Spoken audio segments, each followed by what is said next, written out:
Well, here he is, right on time. 6-time NASCAR champs, Jimmie Johnson. How you feeling? I'm okay. I need a little sleep, but we've been hustling, and I'm here. Glad to be here. But you didn't drive from the airport. You let somebody else drive?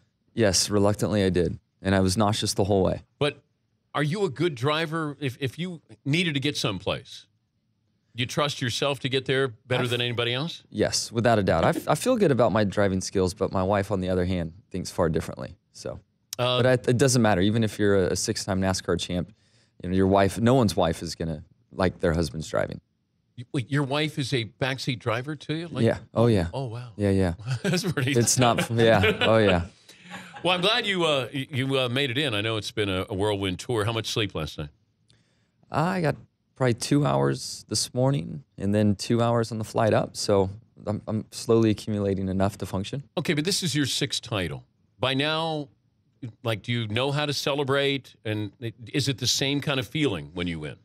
The feeling is even better each time. And I would assume I'd get smarter and realize that I need more sleep, but I have not learned my lessons, my lesson from the past. Winning 6. If you were somebody didn't know about this sport, and I know you probably have to do this sometimes, but to tell them exactly what that means, do you have to use another comparison with another sport to say this is the magnitude of this? It's other sports are often used to describe it. The people I'm around, and I think honestly, when you mentioned 6 or it's been 5, I'm just now getting used to saying 6, but the consecutive streak that we had of the 5 in a row and now a 6th, I think it has a little punch on its own and works pretty good. But it's been a wild ride. I can't believe that it's happened. I've for months have pushed this notion out of my mind and didn't want to let it in, and now I've got to open up my mind and let it in and enjoy it. Michael Jordan won 6. Are you friends with Mike? I know Mike, yes. Okay. How would that, because he likes to have fun, poke fun. Did he welcome you into the 6th championship club? Not yet, but I saw him on a vacation. It was a New Year's trip a year or 2 back, and our paths crossed. We're in the same area, and we had a couple drinks and had some fun, and he was congratulating me on my 5, and said, "You realize you haven't won 6, so don't say anything until you won 6." So I need to send him a text immediately and stoke that fire. But when do you feel, because Jordan dominated, like he wanted to dominate you, but he could put his hands on you. When you drive, you don't get that experience. You can't. I mean, it's a different type of domination. How is your domination different, or how do you feel that when you're out on the track, as opposed to what Joe Montana did or Michael Jordan did? Yeah, I mean, there are some elements there that maybe are similar but are hard to see. I mean, we do have that one-on-one battle that takes place between drivers on track, and there are definitely things we can do in the race car, from a little physical contact, just getting in someone's head and racing them real hard and getting by. But in the end, the win total is really what does it, and also those championships. So there are some similarities there if you kind of dig in and think about it some. But it's there for sure. Donovan McNabb, the former quarterback, I don't know if you saw this. He was talking. Yeah, he was talking about NASCAR drivers not being athletes. Right. Is he wrong in saying that? Is that your head over there? Yes. Okay. Yeah, it's a bad. That was from Mardi Gras. Does it look like Michael Waltrip? Kind of in a weird way. It does. It actually does. Yeah, that's not a good thing. Yeah. No, back to Donovan. Sorry. Okay, so are you an athlete? Absolutely, I'm an athlete. Okay. Absolutely. And this debate's going to go on forever and ever. And honestly, it's great when it comes up, because if Donovan would accept the offer to come and see our sport and understand it some more, he'll then learn that we are, and we'll be a champion for our sport and promoting our sport. So this really does have some long-term benefits for us. But what does he not know? It's just he doesn't know, unfortunately. He hasn't been in a race car. He doesn't understand the physical demands that are put on a driver in all forms of motorsports. The hand-eye coordination that's involved, the senses, the whole experience inside the car. If he does ride along with you, I want him to drive. Riding to drive? Oh, absolutely. I mean, that's part of it. I mean, that's where the athleticism comes into place. How many laps before he would say, "Okay, Uncle, I give up"?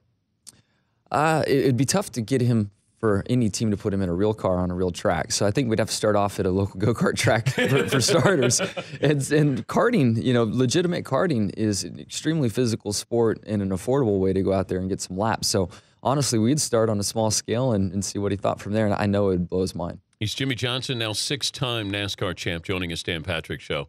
Where do you go where you're not recognized? It just depends. There's like Manhattan. Here we are in New York. Right. If you walk down the street.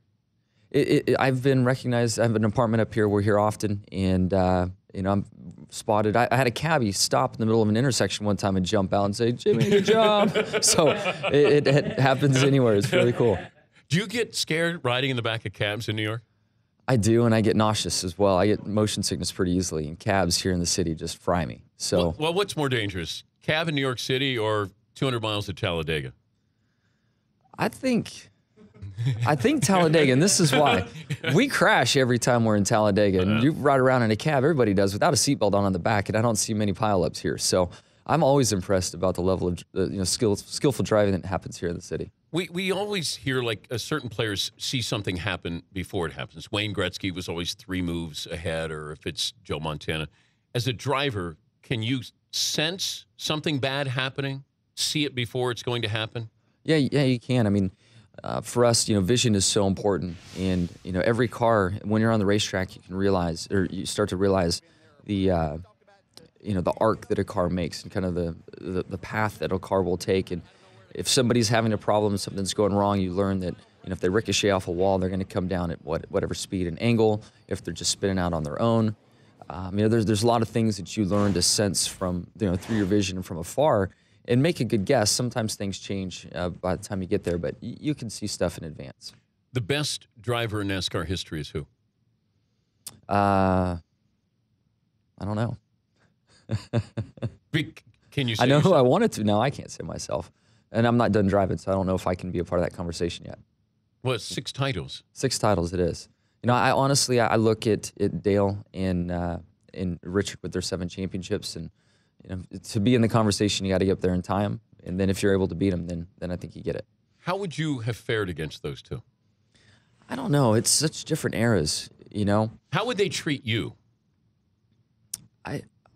I don't know. I met both. Dale, I didn't get to know that well. He was gone before I was really established in the sport. But I see the King on a daily basis at the track, and he stuck his head in the car before the race yesterday and said, "Buddy, enjoy it all. It's going to be over before you know it. It's going to be in your rearview mirror." So, I know Richard on a much more social level now. I wish that I could have seen that competitive spirit in his eye.